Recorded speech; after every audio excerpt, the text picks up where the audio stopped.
Hello! Welcome everyone. Get the dish on the latest with me, Lord Rumfish. Today is a different kind of episode. I wanted to speculate a little bit and just kind of, share my joy of the game with you all on 8 places, 8 very weird places that Magic has referred to in the past. I think it would be cool if they visited in the future.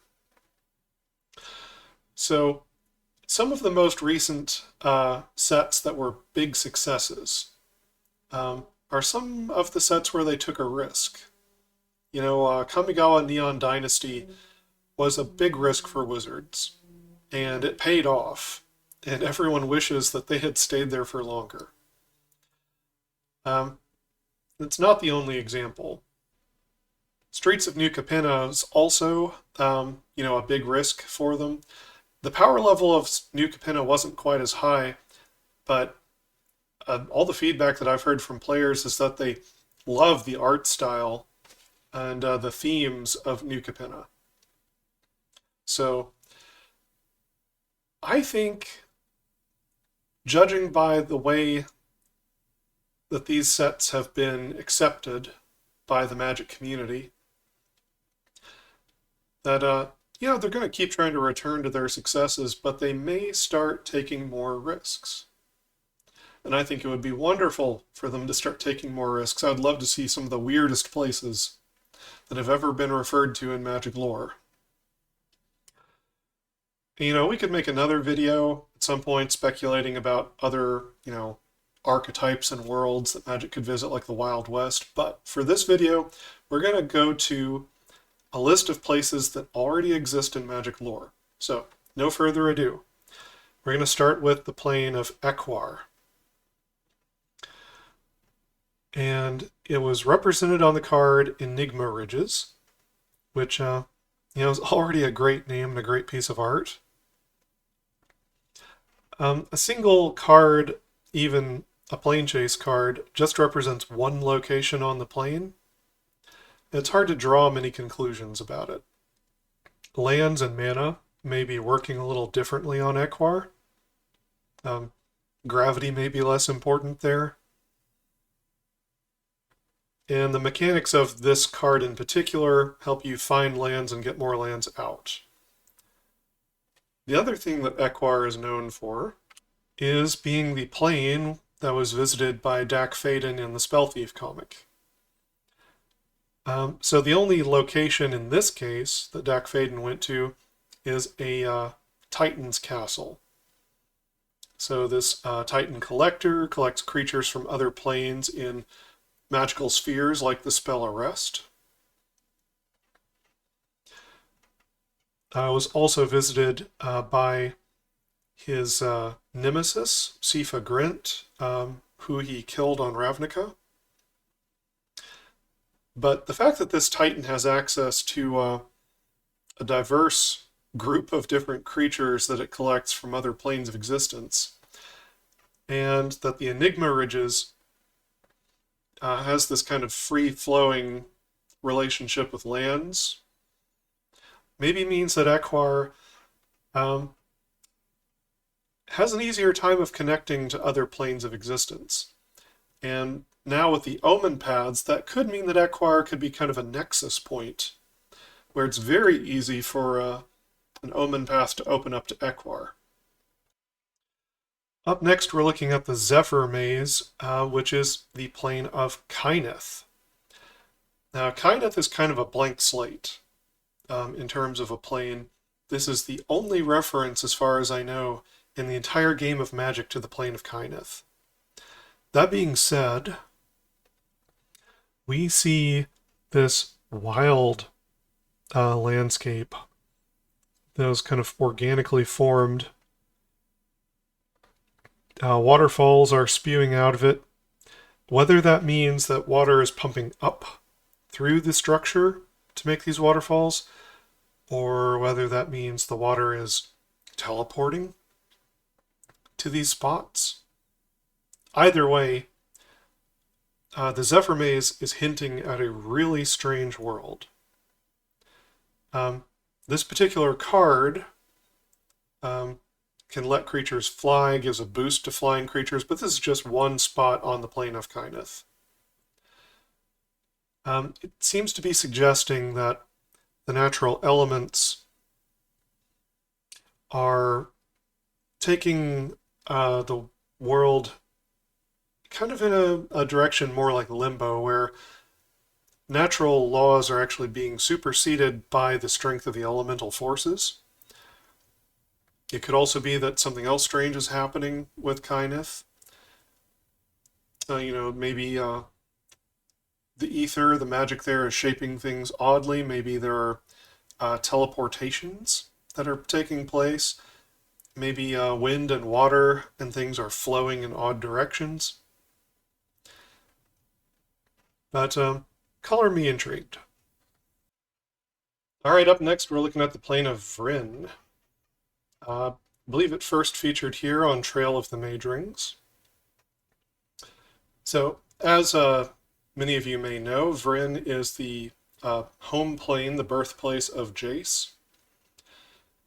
And its most noteworthy feature are these Mage Rings.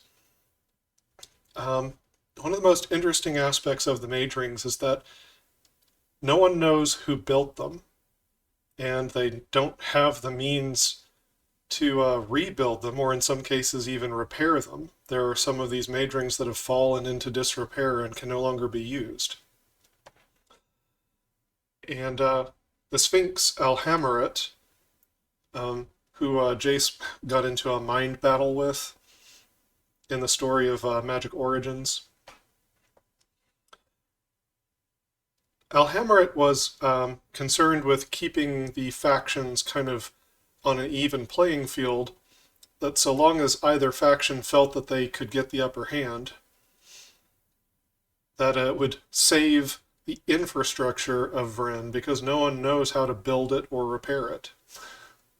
Vryn is controlled by a sort of mage elite. It's called the Amprin League.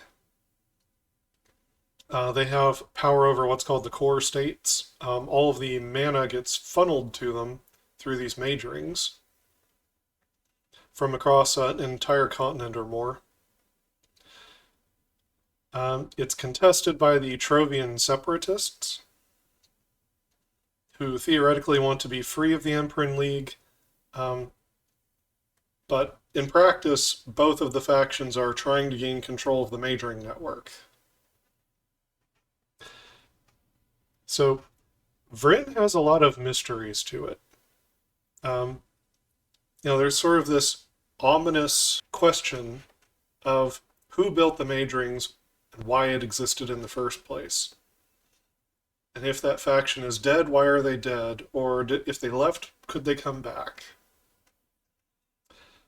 It's an old theme in Magic of messing with ancient technology. There's right in Alliances, there was this whole theme of excavating up old Phyrexian relics. And then there was the inventions of the Thran, right, that Urza and Mishra got into. So again, Vryn has this question of who built the Mage Rings? Why did they exist in the first place, and why aren't those people here anymore? It's a neat question, and it's a neat place that I think we're going to see in the future. Vryn has done well on community surveys, right? When Magic Origins came out, I think Vryn was one of the higher rated planes that people wanted to see. And Mark Rosewater did a survey recently of which side of a March of the Machine battle would you most like to visit as a main setting for a premiere set. Number 1 is Xerex, which we're going to get to later, but Vryn is number 2. Vryn is number 2. And I think that should tell you that people are excited about seeing Vryn and exploring the question of the Mage Rings. While we're here, I'll point out that Fiora was number 3, which I'd be happy to see Fiora again. And Segovia. Segovia, where everything is shrunk down to tiny size, actually scored number 4, ahead of Chandelar. Which surprises me. I think Chandelar is a cool place. But so, will we see Vryn in the future? I think so. It's just a question of how long it's going to be until we finally visit. So up next, number 5 on our list of 8. This is Fabasin. Fabasin comes from the Plane Chase card Grove of the Dream Pods. So Grove of the Dream Pods shows this, humid jungle-like forest with these giant seed pods that have creatures growing in them. The mechanics of this card let you find new creature cards, and then also when chaos ensues, returns a creature card from the graveyard to the battlefield. And from the flavor of this card, I'm not getting the idea of necromantic energy. It feels more like the Grove of the Dream Pods is regenerating that creature, or maybe reincarnating that creature when it comes back from the graveyard. So Fabasin seems like it's got something really interesting going on with the life energy of the plane. It was also referred to on the card Dreampod Druid. And Dreampod Druid, if it's enchanted, makes Saproling at the beginning of each upkeep. So far we've only seen a planar card and a green card from Fabasin, but definitely color me curious. Would love to see more. Next up at number 4, we've got Karsus, represented on the card Mirrored Depths. And for a long time, this was all that we had seen of Karsus up until, March of the Machine. So it's a plane that's full of crystal. This shows that the plane is dangerous. Anyone who casts a spell flips a coin, and if they lose, it gets countered. And then the chaos can let you play a spell for free. That doesn't really tell you much about what the plane does, other than spellcasting might be odd there. But we know a little bit more about it now. There appear to at least be humans and Viashino, sort of lizard folk race. And there are elementals that are made of the crystal of the plane. So we got to see this on the invasion of Karsus. We also saw the Karsus Depth Guard. That's how we know that Viashino are there. Viashino? And it says the refractional properties of Karsus's crystals hurt both invading creatures and planeswalkers. So Karsus seems like an interesting plane. The kind of place where you need to step carefully. You can't just use your magic how you're used to using it. It might be capable of copying things and enhancing your power. It might also be very capable of just hurting you or inadvertently killing a planeswalker who doesn't know how to invoke their mana properly. So Karsus seems like a plane that's got a lot of potential. And since we've seen it featured in, March of the Machine with the Phyrexian invasion, it doesn't feel impossible that we could visit it again sometime in the future. All right, up next we've got Olgrotha, which anyone who's been in Magic for a while knows about Olgrotha from Homelands. That is the plane that Homelands was set upon. So there's a card, the Dark Barony, that represents it in Plane Chase. But the story for Olgrotha is very deep. It would probably be easy to spend an hour talking about Olgrotha. There's an incredible amount of backstory that's been written for this plane. Homelands is rich in lore, and the lore has been added to over the years here and there. So, to give you a very quick synopsis, just very quick, to kick things off, there were a couple of warring factions of mages on the plane. One of them, who is a member of the Tolgath group, her name was Ravi. She rang the apocalypse chime, which was an artifact that her master gave her, but he did not fully describe the effects of what it would do. And the apocalypse chime was so powerful that it completely disrupted magic and life across the plane. It even had effects seen as distantly as Dominaria and Kamigawa. So it pretty much killed everything that was native to the plane, disrupting everything. Ravi managed to survive hiding in a magical coffin in the Basalt Spire, but she was not able to free herself, and she went mad while she was trapped there.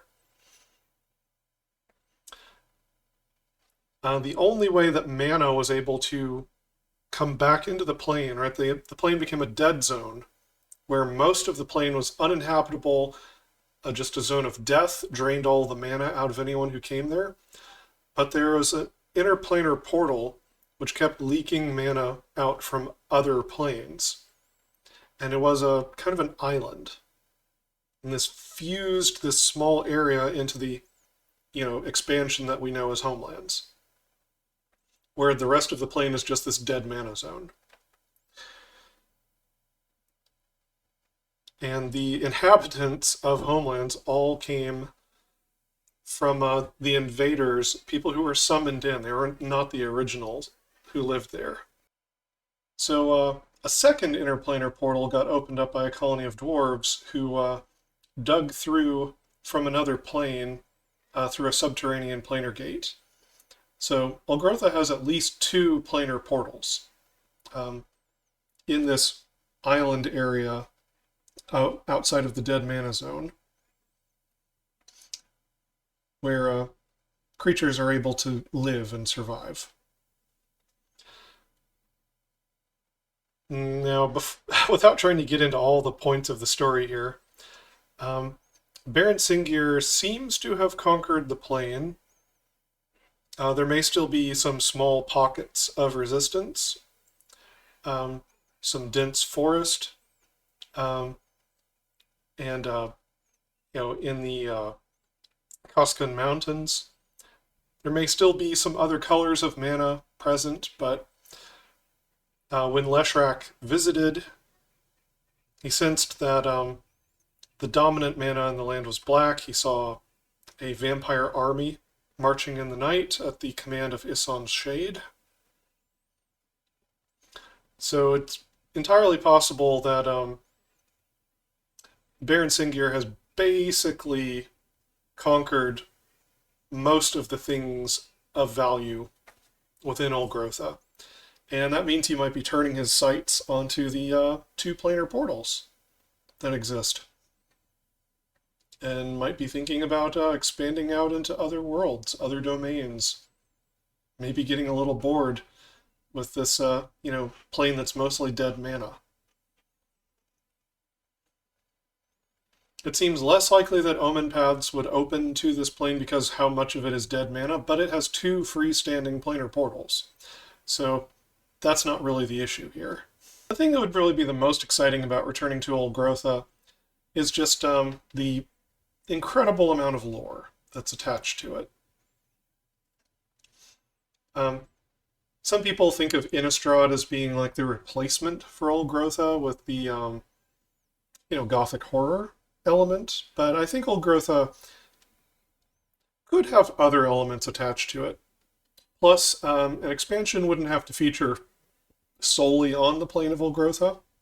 It could involve the invasion of Olgrotha onto another plane, and therefore it could be the featuring of the 2 planes simultaneously. Anyway, Mark Rosewater has rated this one a 9 on the Rabia scale, but honestly, it doesn't seem that impossible to me that we could see Elgrotha again. Um, like I said, the entire expansion doesn't just have to take place on Elgrotha. Magic's kind of a different beast now, and the planes can cross over. I think in that context, it would be very easy to see Elgrotha again. At number 2, we've got the Ether Flues on the plane of Iquitana. And if that art on the Ether Flues doesn't get you interested, just to start with, it goes even wilder than that once you learn what the Narcomoebas actually are. So, as far as this plane chase card, it can turn creatures into other creatures, and it can put creatures from your hand onto the battlefield. So, mana and creatures are very fluid here, kind of popping in and out of the ether. But we actually have a little bit of lore about Iquitana. So, the plane's inhabitants are known as the Aquati. They were first mentioned on Narcomoeba. The Narcomoeba was created as a living memory. And Jace apparently has visited Iquitana. He changed the design of the Narcomoeba and created Jace's phantasm here. It says, in the abstract memories of the Aquati, Jace found interesting ideas to improve upon. So Jace was finding a way to weaponize their stored ancestral memory. And it says they created them to store information as a replacement for the lost Aquati genealogical memory. Which it begs the question of, what are the Aquati? They don't seem to be human. A race that has genealogical memory and is kind of alien like this actually takes me to D&D. If anyone is familiar with the aboleths, aboleths have an inherited ancestral memory. So their memories go all the way back, to the very first ancestors of their bloodline. And they have an enormous capacity for remembering and for lore. If the Aquati are anything like aboleths, then for one thing, the plane would be sinister. I'm guessing if Jace could get along with them, then they might not be as weird as the aboleths are. But still, the Aquati could be a very interesting race to add to Magic. It'd be neat to see another blue-aligned race that's not Merfolk or Vidalcan. So, Iquitana's surface features a lot of sinkholes and chimneys. The chimneys vent out ether, which as a result makes up the bulk of the atmosphere. Ether is like the raw magical stuff of the planes and of the blind eternities. So a plane where most of the atmosphere is made of ether, and ether is so concentrated that it spurts out as jets from the plane's terrain, must have some wild things that it would do to magic that's cast there. It might be very easy to cast spells on Iquitana. It might be very easy to cast creatures. It might also be very easy to undo magic on Iquitana. It seems like a wonderfully weird place, just from the handful of cards and references that we've seen about it. I, for one, would love to see what the heck R&D would do with Iquitana. So, Wizards of the Coast, I'm a fan of this plane that we know very little about. Please take us to Iquitana. That sounds amazing. But I've got one ahead of Iquitana here on our top 8 weirdest places to go. The plane of Xerex. This was first represented by the card Stairs to Infinity, plane chase card. So it has this MC Escher-like architecture to it. If anyone's familiar with MC Escher, if you're not, go look up his artwork. You've probably seen it before in passing. Yeah, the sort of gravity-defying MC Escher architecture, it's featured in places like at the end of Labyrinth, um, when the Goblin King's having one of the final encounters. They kind of I won't say do battle, but they face off in a chamber that's much like an MC Escher painting. Stairs to Infinity is very reminiscent. So, surprisingly, the Phyrexians chose to try to invade Xerex. And this is apparently just a failure on the part of the Phyrexians, probably largely due to not enough research or an inability to comprehend what Xerex is about and what should be important when you visit Xerex. Because it says the nebulous reality in Xerex is too alien for the literalist Phyrexians to comprehend. And if this plane is too alien for the Phyrexians, that sounds amazing. That sounds incredibly weird. And I'm not alone in this. As you saw earlier, Mark Rosewater, in this poll about the battles from March of the Machine, Xerex won. It didn't just win, it won by like 9% over Vryn, which was second. Out of 8 potential options here, it got more than 25% of the vote. It was a clear winner.